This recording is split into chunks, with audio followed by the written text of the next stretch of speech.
All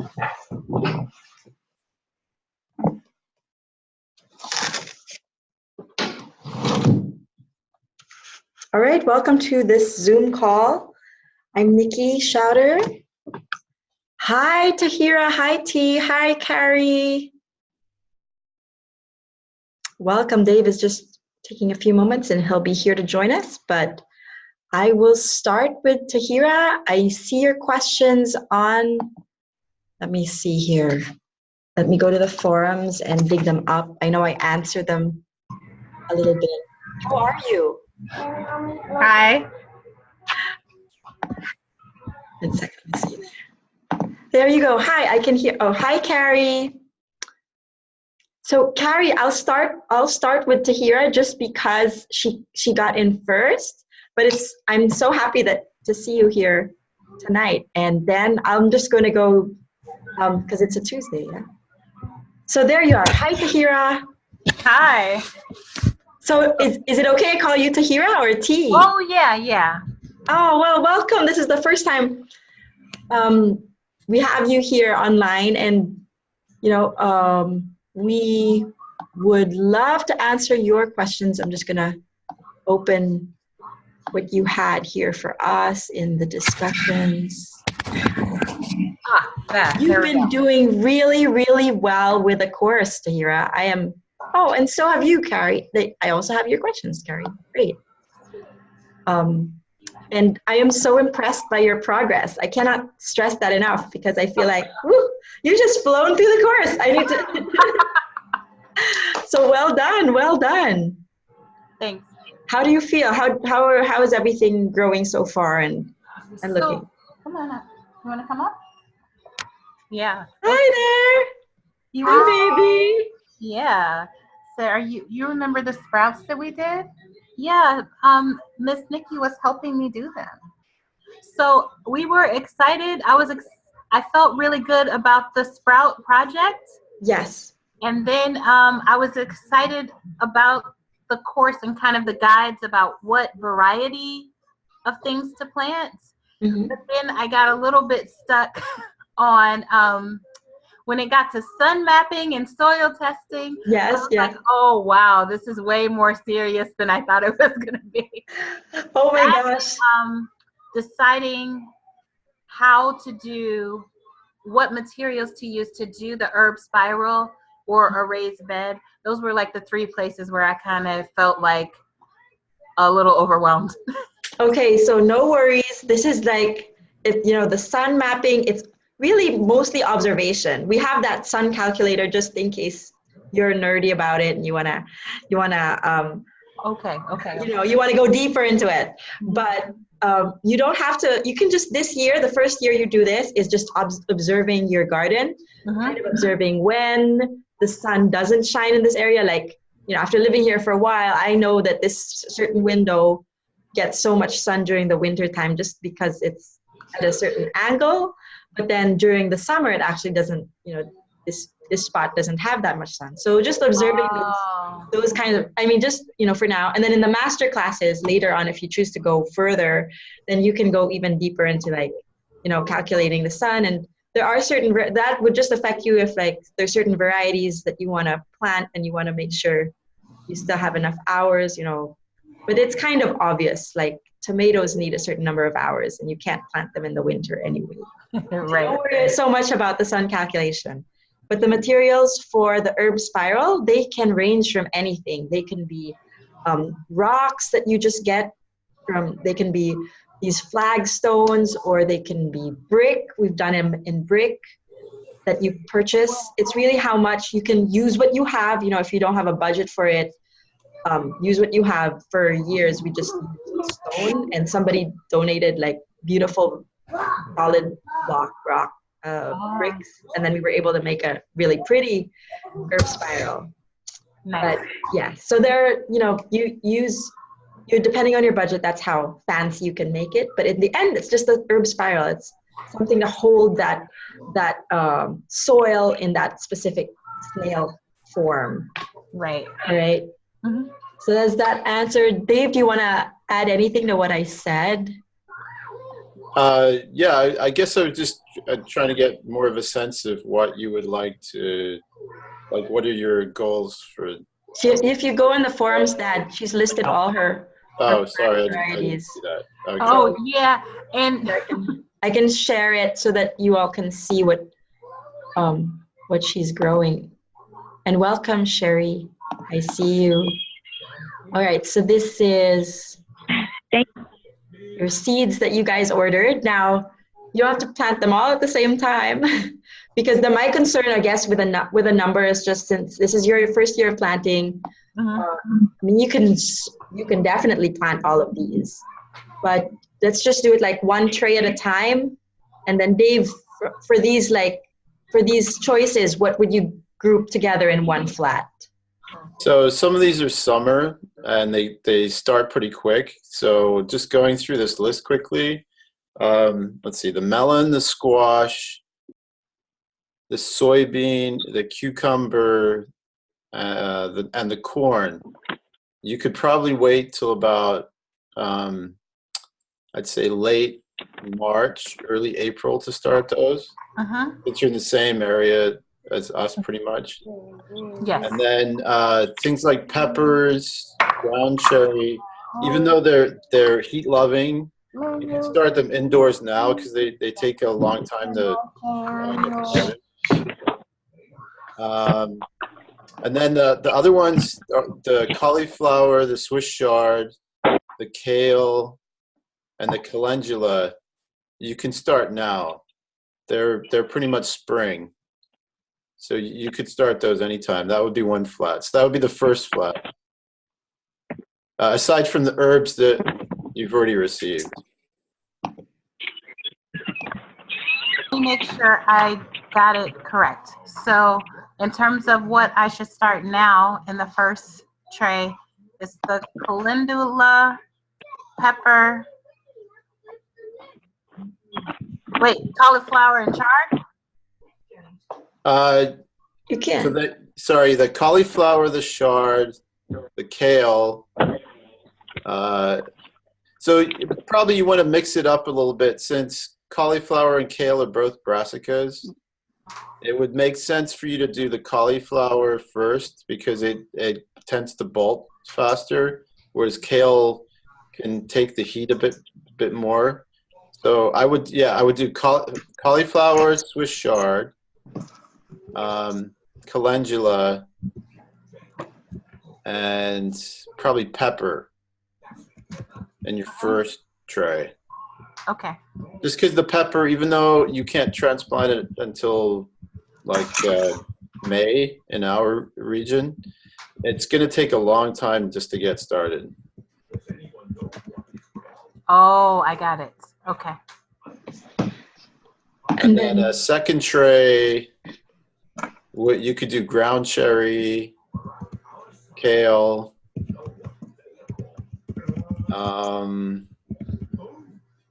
that might be it for now until it gets a little warmer. Because you have quite a lot of what are called cucurbits, melon, squash, cucumber. Those things, they germinate really fast, and you can pretty much transplant them within about a week or two. So you don't have to worry like, oh, I have to get them started early because they'll grow really fast. Okay. And so I guess my last question is, I know you mentioned tray 1 and tray 2. The tray 2 is I'm waiting to plant those, or I'm just having 2 trays right now? Just have 1 tray now. Got and then after those have been transplanted out in the garden, then you can start the second tray of ground cherries. And Nikki's going to release the seed starting part of the core course pretty soon, like in the next few days. So yeah, I'll load everybody up. Tips about how to lay out your seeds in the seed flat. Awesome. Okay, thank you. You're so welcome. And yes, to your Three Sisters Guild question down here. Yes, so the corn, the soybean, and the melon would go well. I saw that you had 2 melons. You don't necessarily have to, depending on your space, because melons take up a lot of space. Yeah. So you probably just need to grow one of them. Just choose this one, Mother Mary's pie melon, and And Yeah, that'll I be got nervous because the description of Mother Mary's pie didn't talk about it, how sweet it was. It talked about cooking with it. uh-huh. That's the only reason I ordered the other one. Oh, I see, I see. Okay. Wow, very good. Very good, Tahira. I'm so glad you're on this program and playing full out. So thank you. Well, thanks. We're learning a lot. Okay. Oh, all right. All right, now we'll go to Carrie. Carrie, tell us about your garden. I'm gonna stop the share. So we just finally committed to where the garden would be today. So I sent you the thing, and we're in a kind of dry, warm climate for summer.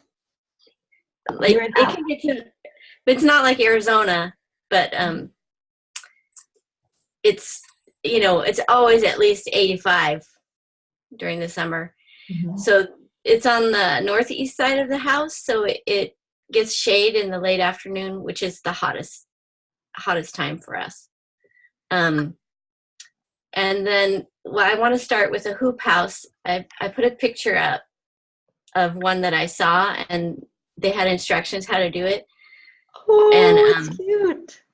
So it'll be an entry like into that garden area, and that's just what I'm going to focus on, that part. Oh, that's beautiful. So they used cattle fence for that too, like the inside, and then they used like it's hog wire.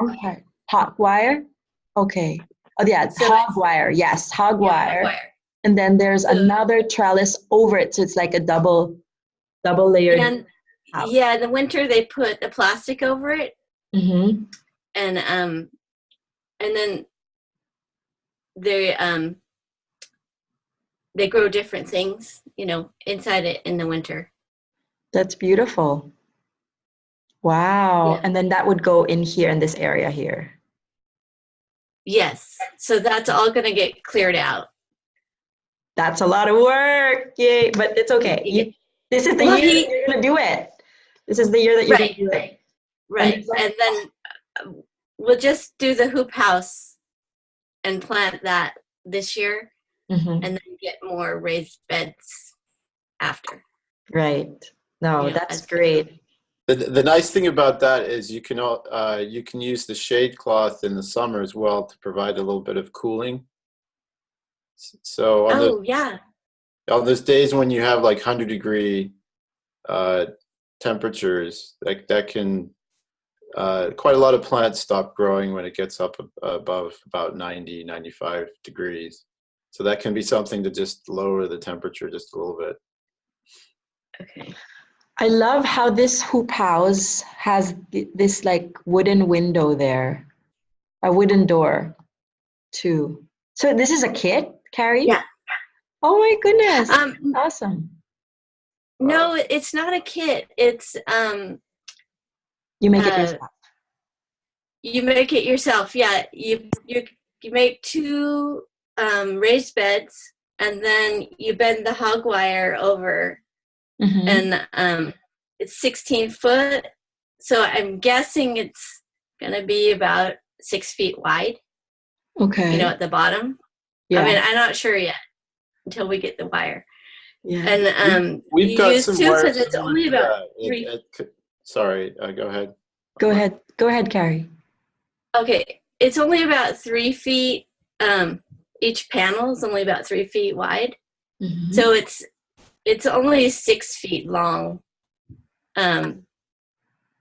Yes. So I'm figuring we'll have two beds that are 6 feet by 4 feet. At the bottom, it goes into the 2-bed. Yes, I see the beds here. So the beds are in the bottom here, the 6x4 you said, and then the hog wire is being attached to that green metal bar. And then are you planning to build this wooden frame as well? Yes. Wow, that's beautiful. That will be really nice. And it'll make the whole thing more breathable too.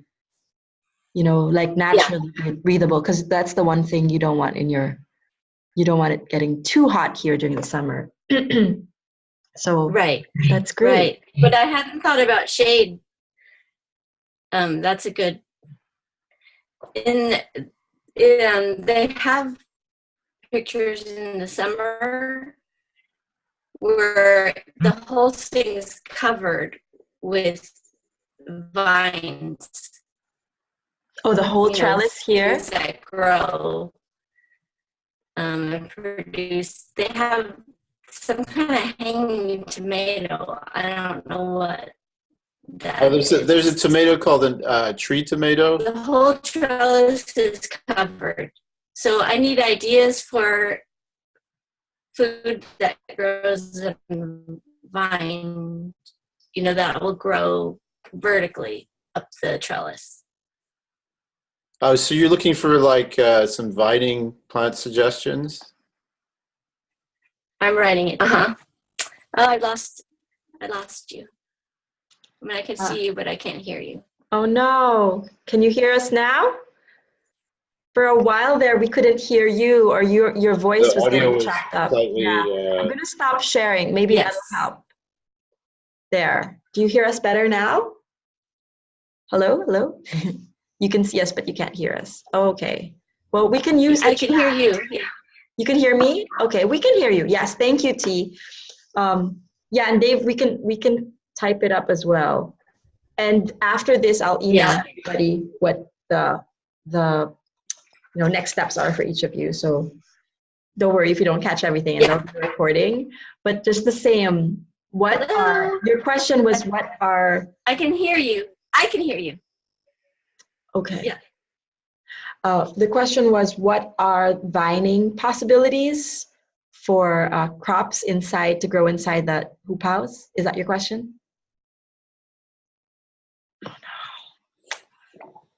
Oh no, I think she froze. Okay, I'm gonna type. how about I type and No, what? We'll go. and you can. No, I don't know if we should tag team, but Okay. Oh, we totally lost her for your hoop house. Oh, that was such a great picture too. question. Okay, that was a good question. So anyway, keep going, Dad. Like if she were still here, because this is going to be recorded anyway. Okay, so it depends on how aggressive you want the vines to be, but there's plenty of vines that grow well in hot temperatures. So the one that we had a lot of success with last year is passion fruit. It's a really strong grower. So it doesn't matter if it's 100 degrees or whatever. Hi, Carrie, with you again. And it can produce a lot of shade. So passion fruit is a pretty good choice. You can do grapes is another one. Depending on the variety of grape, that's a good one for providing shade. You can grow kiwi. There's two types of kiwi: hardy kiwi and regular kiwi.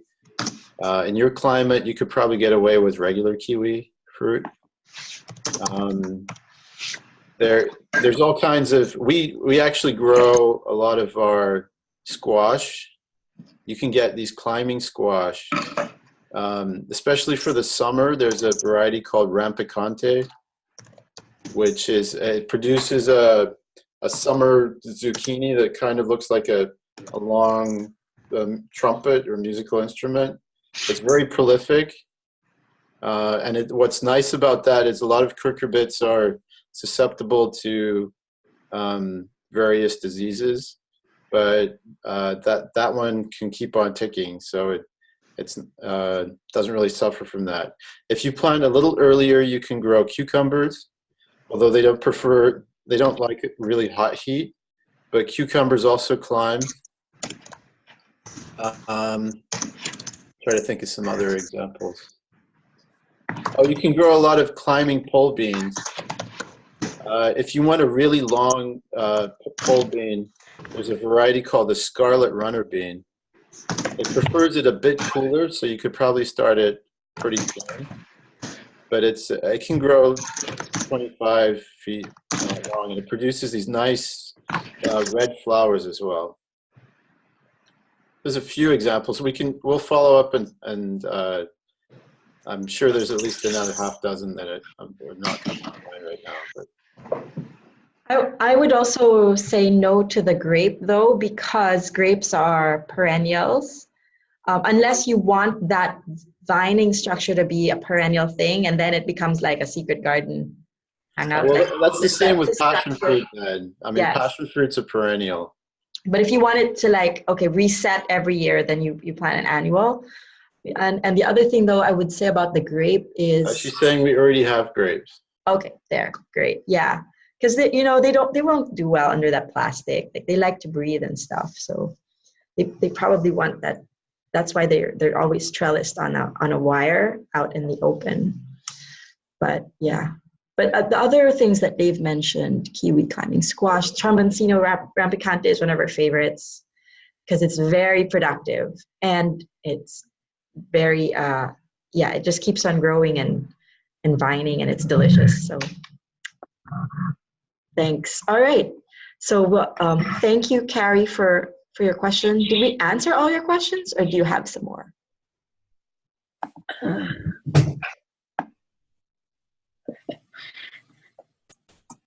Okay, since I don't hear anything, I will move on. Carrie, are you still there? Okay, I will move on to Sherry Nakamoto. Hi. How are you? Can you hear me? I'm Yes. good. How are y'all? Very good. I see that you've also been doing a lot of design work now and planning your hugel beds, right? Yes. Hugel culture. I was. What happened is we had a flood here, and we have a lot of mounds, huge mounds of debris, like chopped up leaves and wood. And so I was hoping that I could possibly use it in my garden beds. So I have a lot of little wood too that could go underneath it. And so I'm just wondering how I'm going to do that. So I'm probably going to use some hugel culture, but mainly what I was going to do for you guys in the front of our house, I was going to design a bed, and I was going to just put down like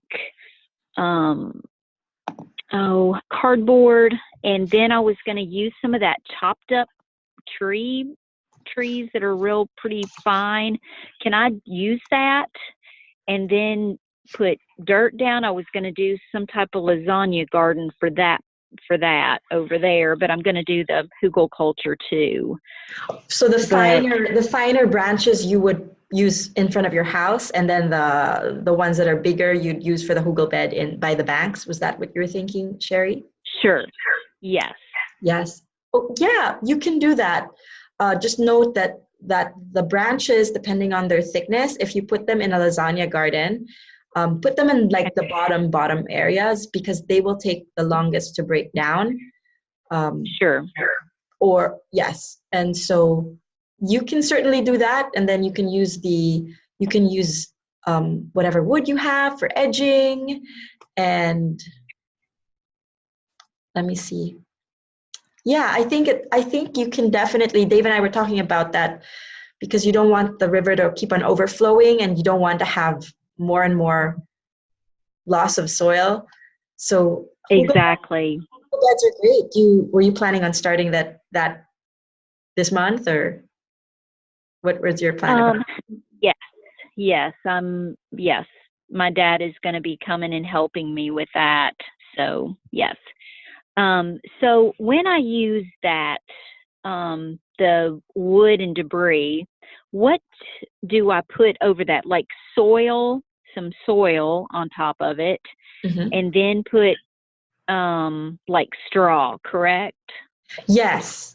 So if the videos have been helpful, so you start out with the bigger pieces first, and then you try to pad in, fill in the gaps with the different materials like your wood mulch, wood chip mulch, or just leaf litter, or soil to fill in all the nooks and crannies. And then basically you're building a mound, and then you cover it with straw, and then you seed it at once. That's the important thing with the hugel beds, is you seed it at once with seeds, and they can be like crop cover seeds, like the ones in the videos I sent where I was mentioning buckwheat or Austrian pea, not intended for you to eat really, just intended to rejuvenate the soil, but that if that one does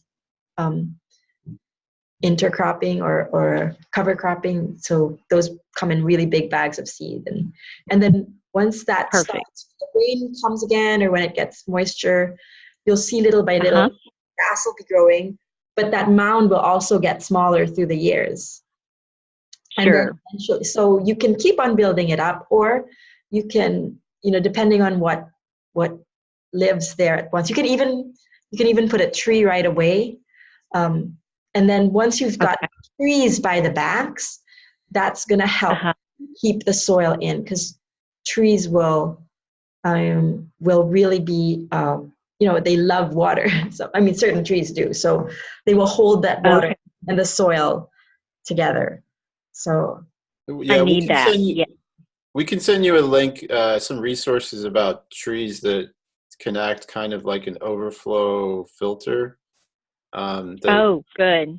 That they have good root structure. They normally grow on the banks of rivers, and that'll help reduce over the years any kind of flooding. Okay. I need that. Free list for flooding. So how thick of a layer do I need to put of dirt over like the topped up wood layer? So that you don't see the wood anymore. Maybe. Okay. Yeah. I would say experiment, because 6 inches is ideal. I don't know if in your area you have that much topsoil. It'll probably, with that initial 6 inches, it'll still go down, and it's just to give the seeds a little bit of a chance to grow. I would love to look at those videos again and see what it looked like when they were actually planting things inside the hugel bed. But and you'll probably want to do the garden installation soon, because they say that, I think the breaking down is better during the winter time, because then you give the wood that you put over there time to break down more into soil, so that when the summer comes, so that it'll probably not until the summer that you can plant something you want. It'll probably be just that cover crop that you initially seed it with, or whatever extra seeds you have, you can start, you can seed them with, and then it won't probably be till the summer. And I say that just because then that realistically will probably be the time frame when the wood that you currently are harvesting will break down. Okay, sure. Okay, that sounds good. I know I have a lot of daikon radish seeds. Could I use that in there? Because I already have a lot of those. Okay. Yes. Does it take a long time to what is daikon radishes, Dave? Do you know? It takes daikon it's a winter radish. How long does it take to harvest? Do you know? It usually does better in the winter in terms of roots. You can still get, it'll produce, but in the winter it can get up to like a foot long. So you won't get roots. You'll still get some roots, but they won't be as big as you would get in the winter time. So it says Okay. 60 days. It probably also Okay. depends on, yeah, 60 days. So you can put them in. I think those are good seeds to put in. Okay. You definitely get a lot of greens from that. They're pretty easy to Yes. harvest for greens.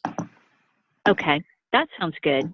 They, Thank they you. also say that potatoes are very good with hugelkultur. But we've never Okay. we haven't actually had an opportunity to have one around here, but that's everybody raves about potatoes and hugelkultur the first year. Okay. Okay. Fantastic. But that would be after I would put in like put the cover crop on it first, or would I just put the potatoes in first, or do I need to put in the cover crop first, or would I do potatoes? As long as you've got a couple inches of topsoil, you Okay. can put the potatoes in straight away. Okay. All right. Awesome. Okay. I did have one question. As you were talking to Carrie, you mentioned something about passion fruit. Is that the same as passion flower? It's just that I know that passion flower actually produces a fruit. Is that the same thing? Yeah, it is. You can use the Okay. passion flower as like in teas and things like that. But if it gets pollinated correctly, then you can get a fruit. In most places in America, it's not really grown because it's preferring like a subtropical climate. But it's interesting with almost any type of plant. There's a hardy version of it. So there's a hardy version of Sure. a passion fruit called the maypop. So Yes. that's one. It's not as sweet, but it's still Okay. well produced, and it's still a pretty good vining option, even for colder areas. But Sure. It's very pretty. Mhm. yeah, the flowers are really gorgeous. Mhm. They're unusual. That's actually the Tennessee wildflower. So we have them wild growing here. Oh, have- it is? You have maypops? Yeah. Oh, great. Yes, we do. I'm Mhm. jealous now. Well, thank you. I appreciate that. You give me a lot of good information that I think I can use now. Thank you for being here, and Sherry. And I'm so sorry, Carrie, if I rushed through you earlier. I didn't look down from your post and see the other questions. So Sherry, if it's okay, I'll go back to Carrie now and answer some of the other questions Sure. you had. Thanks so much. Yes, that's fine. Yes. And Thank you. You're so welcome. Tomorrow we do we'll be releasing the seed starting class, which is, you guys already know how to do this. So, but it's just like what we were showing Tahira in the beginning, how to group things inside trays and how to plant in waves and how to know how many seeds you're going to plant for your particular family if you want to grow all your tomatoes or half your tomatoes or something like that. So it's interesting and easy. All right. So Carrie, sorry, back to you. I just wanted to make sure that you are served and that we definitely answer all your questions. So Carrie, you were saying that you'd like to grow an annual vine, but you weren't sure about some of the bugs that might be in your garden. So the two main. Okay, wait. I have a question though. Okay. Annual is you replant it every year, Correct. right? Yes. Okay, yes, that's what I'm looking for. So I think your best bet is going to be either in the cucurbit family or the legume family, because they grow really fast. They're annual, so they'll die after a single season. And they can produce quite a lot of fruit. So when I say cucurbits, I mean cucumbers, melons, watermelons, squash, pumpkin, anything in that family. And then in the I guess you could also grow, what are they called? Bitter gourd. There's some more exotic kinds of cucurbits that are grown a little further south that you could also grow. And then in terms of legumes, you have like Asian long bean. These are long beans that get like a foot long. They climb. You have pole beans. You have scarlet runner beans. You have some varieties of southern pea, which is another legume that climbs, but I haven't found them to be as productive as long beans. So if it was a choice, I'd pick a Asian long bean over a Okay. And you can grow these things together. So you could grow the legumes right next to the melons. Or now, when I mentioned squash bugs, so cucurbits, they don't really, the squash bugs don't eat them, but they infect the plant, and then the plant can just kind of wilt in a matter of days, even though you don't really see a lot of bugs. So there's some varieties of cucurbits that are a lot more susceptible to that than others. But we found that like cucumbers and certain types of melons like cantaloupe are a little more susceptible. But things like the pumpkin, summer squash, and watermelon are pretty much immune to those, to being infected by it's called bacterial wilt. So if you think that you might get something like that, then you might want to consider planting those varieties versus some of the others.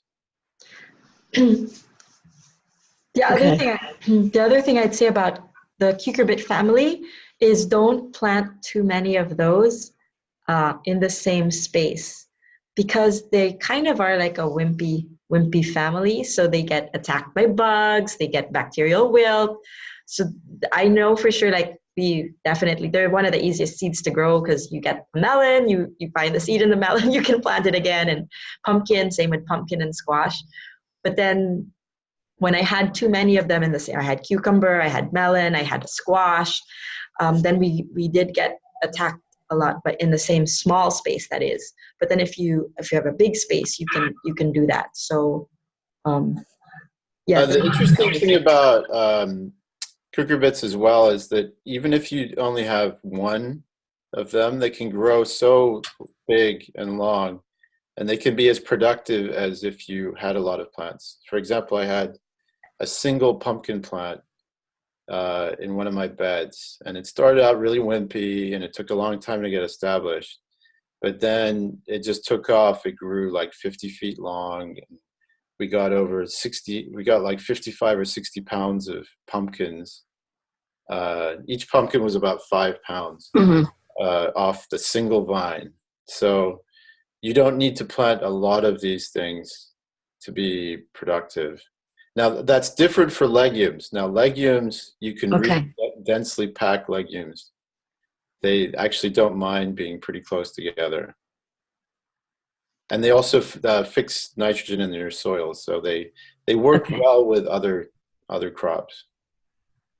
You can also grow these are you can grow things like nasturtium. So there's a vining nasturtium that grows something like 10 feet long that you can that'll help attract more pollinators. So that's another thing that you can kind of grow in your vining guild. Yeah, so we've talked a lot about the star plants tonight, like Tahira, Sherry, and Carrie. You've kind of shared like what your main crops that you want to grow are, but in order for them to be really productive, and then we need to add in like all those supporting herbs, pollinators, companions that'll help. Then that's like the second thing that you think about. So once you think, when I release the seed starting course tomorrow, and you kind of finalize what my list is and how many of what seed I'm going to grow is, then you can think, okay, so now that I have my first tray of my main crops, maybe I can do my second tray, and it can be things that'll deter pests or are good companion plants to these winter crops that I have. So that's just it. And they're not always from seed. Some of them are like strawberries or, good ground cover. Some of them are already little plants that you can just cuttings and start. So yeah, that's like the next phase of what you all are going to do now that it's great. Each and every one of you have your plant list pretty much. I've seen your plant list, so that's great. And then Carrie had a question about leaf curl, Dave, that she missed last time. What were your tips on leaf curl? Is this on a fruit tree? Yes. Is this like a peach tree or like a plum or?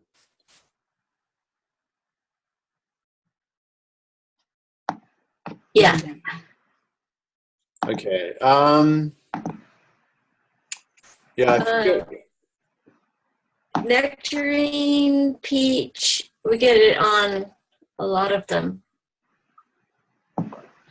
So all I can talk to in terms of that is that I think that's a fungal infection, correct?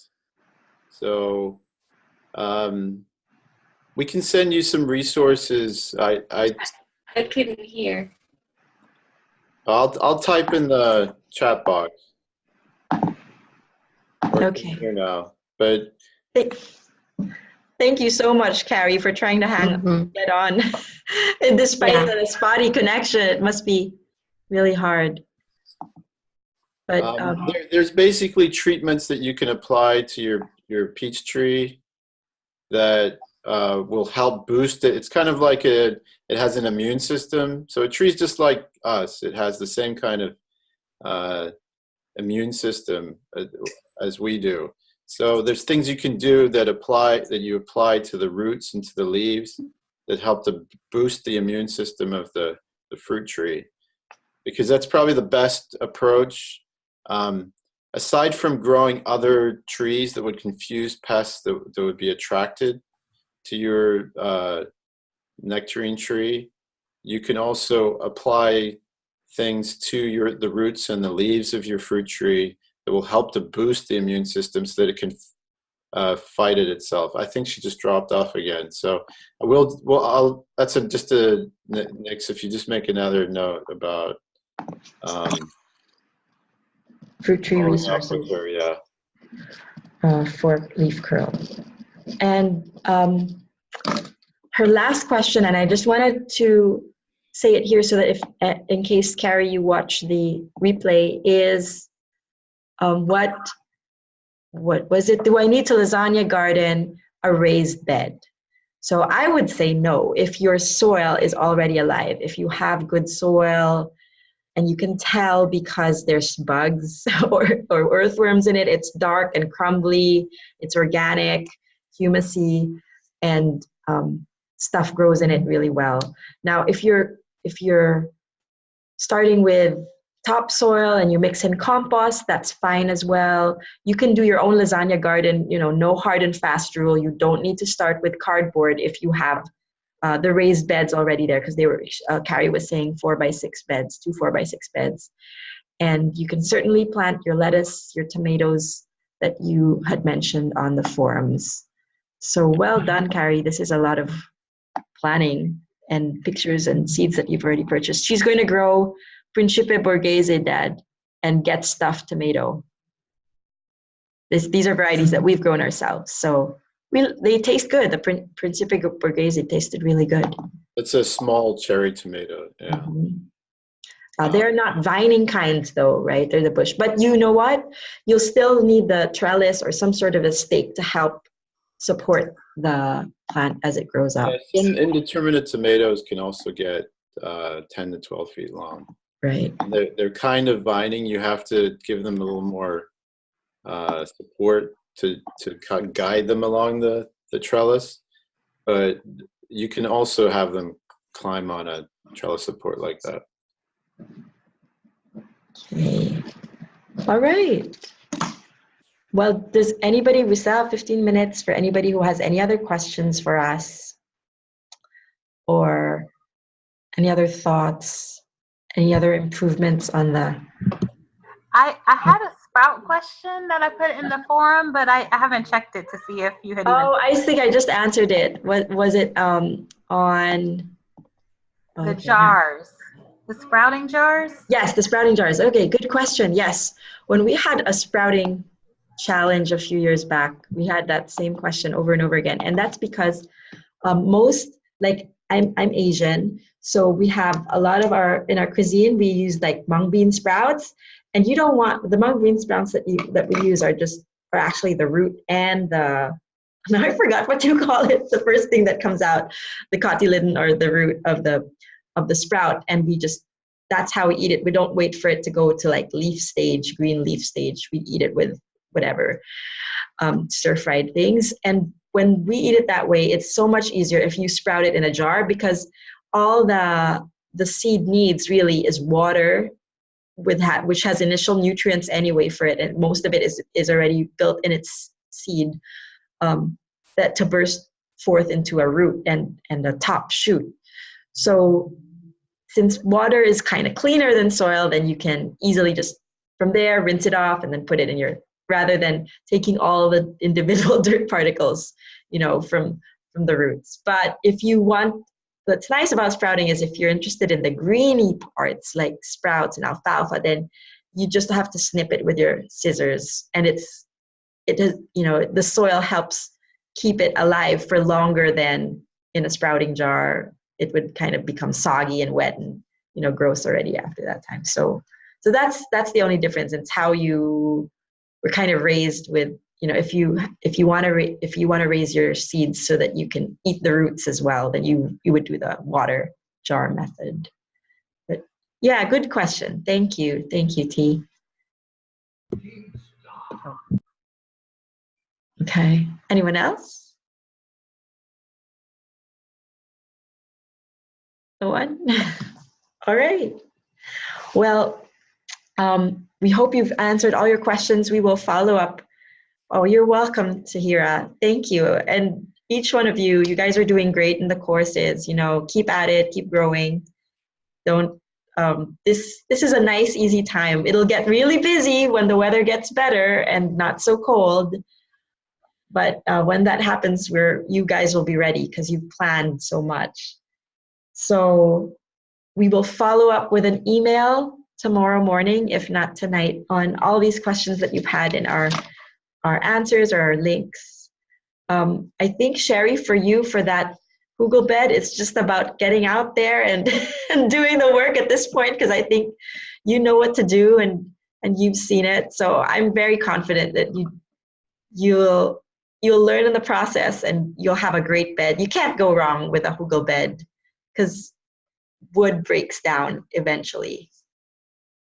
So, all right, guys, well, have a good night, and we will see you again. If you want to hop on next week, we're here, but we're here next week on Wednesday for those who don't really, who can't, yeah, we made this Tuesday available for those who can't come on the Wednesdays that we usually host these things, at least for this month.